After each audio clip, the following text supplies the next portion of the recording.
प्राचीन समय की बात है। मृकंद ऋषि और उनकी पत्नी मरुदमती के कोई संतान नहीं थी। संतान प्राप्ति के लिए वो दोनों भगवान शिव की तपस्या करने लगे। ओम नमः शिवाय, ओम नमः शिवाय, ओम नमः शिवाय, ओम नमः शिवाय। ऋषि मृकंदु, देवी मरुदमती, मैं तुम्हारी तपस्या से प्रसन्न हुआ। बोलो, तुम्हें क्या वर चाहिए? प्रभु, हे कृपा निधान, आप तो सर्वज्ञाता हैं। आपको बताने की कहाँ आवश्यकता है। प्रभु, आपकी कृपा से हमें कोई कमी नहीं है, लेकिन प्रभु आपको तो पता ही है कि एक बालक की किलकारी सुनने के लिए हमारे कान तरस रहे हैं। हम दोनों आपसे एक पुत्र का वरदान मांगते हैं प्रभु। तुम अधिक आयु वाला साधारण पुत्र चाहते हो या मात्र 16 वर्ष की आयु वाला एक बुद्धिमान और तेजस्वी पुत्र चाहते हो?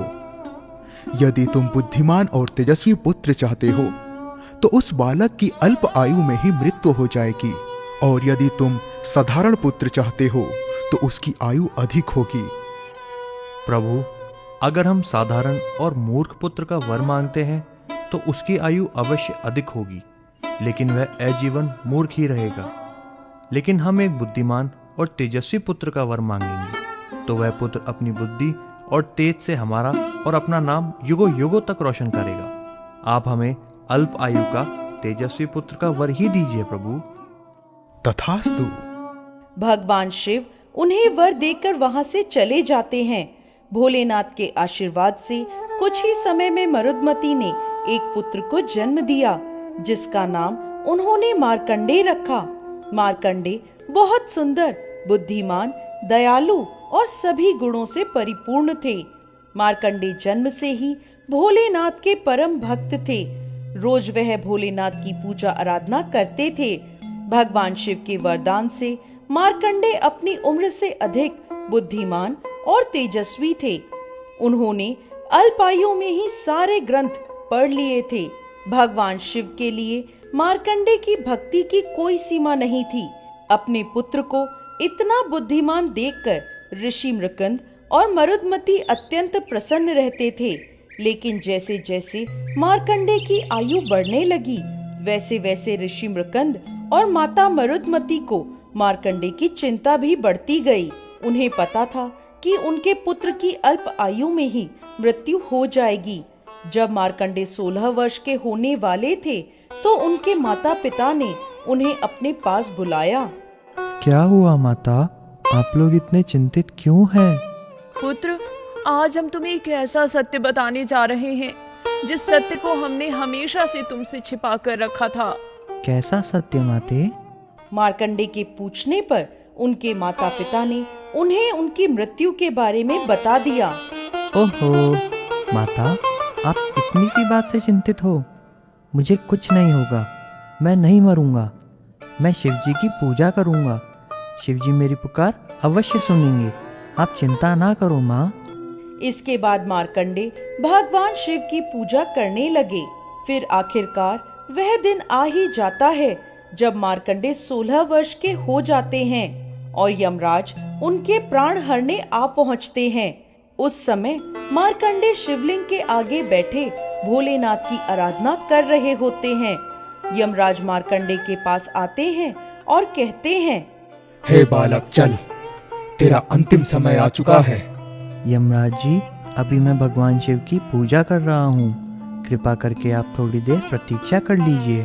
मूर्ख बालक, क्या मृत्यु भी कभी किसी की प्रतीक्षा करती है? तू चाहे किसी की भी पूजा कर ले, पर यमराज से तेरे प्राण कोई नहीं बचा सकता। ऐसा कहकर यमराज अपने पाश को मार्कंडे के ऊपर फेंकते हैं। अपने ऊपर पाश को आता देख मार्कंडे भोलेनाथ का नाम लेते हुए शिवलिंग से लिपट जाते हैं। ओम नमः शिवाय, ओम नमः शिवाय। ऐसा कहते ही यमराज का पाश एक जगह स्थिर हो जाता है। अरे, ये कौन सी माया है इस बालक के पास जो इसने मेरे पाश का प्रहार रोक दिया? तभी वहाँ भोलेनाथ और माता पार्वती प्रकट हो जाते हैं। माता पार्वती और भोलेनाथ को देखकर यमराज और मार्कंडे उनके चरणों में गिर जाते हैं। यमराज, एक निष्ठापूर्वक शिव की भक्ति करते बालक पर तुम्हारा प्रहार करने का साहस कैसे हुआ? तुम्हें ये नहीं पता चला कि मार्कंडे मेरी शरण में है, मेरी पूजा कर रहा है? तुम अगर काल हो तो मैं महाकाल हूं। क्या तुम ये भूल चुके थे? नहीं प्रभु, मुझे सब ज्ञात है। मैं तो बस अपना कार्य कर रहा था। इस बालक की आयु आज समाप्त हो चुकी है और आपके बनाए नियमानुसार मेरा इस बालक के प्राण हरण करना आवश्यक था।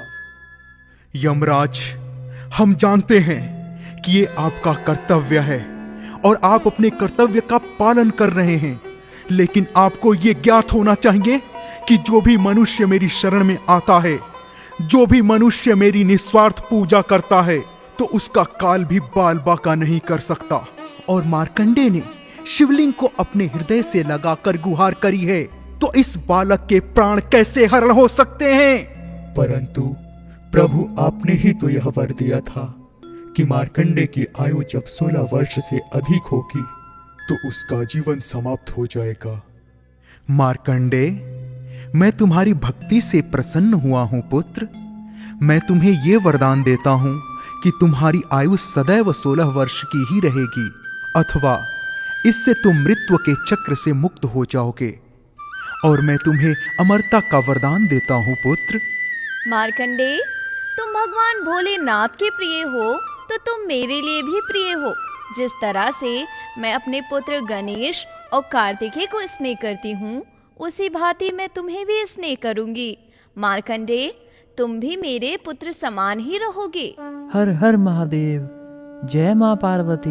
हर हर महादेव। इसके बाद भगवान शिव और माता पार्वती वहां से चले आते हैं और साथ ही यमराज भी मार्कंडे के प्राण हरे बिना वहां से चले जाते हैं।